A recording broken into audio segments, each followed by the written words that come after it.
The university has released around 900 pages of documents relating to the upkeep of the Serval House.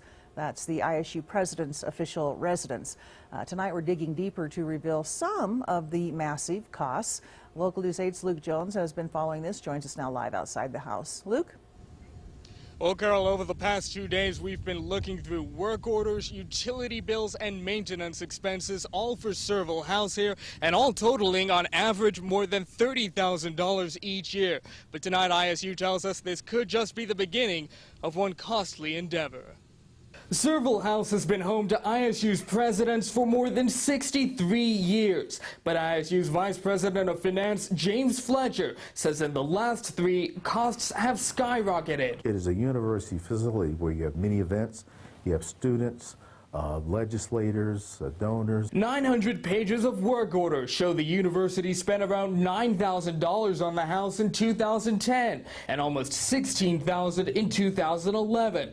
Then costs doubled in 2012, reaching more than $34,000. In the life cycle of most facilities, after you go through a certain amount of time, and usually it's around 40-50 years, costs accelerate significantly. The 6,600 square foot house was built in 1917, which means it isn't entirely up to modern building codes. Fletcher says there's still a number of upgrades needed, and they could run in the hundreds of thousands of dollars. To take care of the old wiring, the electrical problems, asbestos, plumbing issues, and all that, you could be talking $750,000. But what about the more than $38,000 already spent on painting the house between 2013 and 2014? The paint was falling off and chipping, and it was very, very gray. Records show in 2012, the wooden gate to the dogs area was replaced with a metal one, all at a cost of almost $6,000. That same year, a hook was installed on a dressing room door.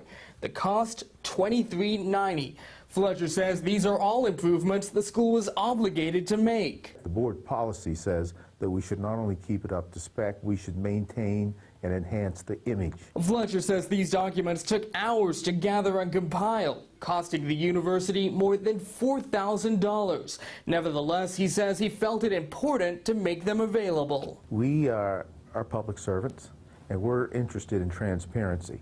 And our objective here was to be as maximally transparent as we could. Now, back in November, the school was considering selling off this house to help them cut down on costs. Right now, no immediate plans to do that, but they do have a committee looking into it. We're live at Pocatello tonight. I'm Luke Jones. All right, thank you, Luke. If you'd like to check out those documents yourself, they're on the 3rd floor of ISU's administration building, and you could go in during normal business hours. Well, the gorgeous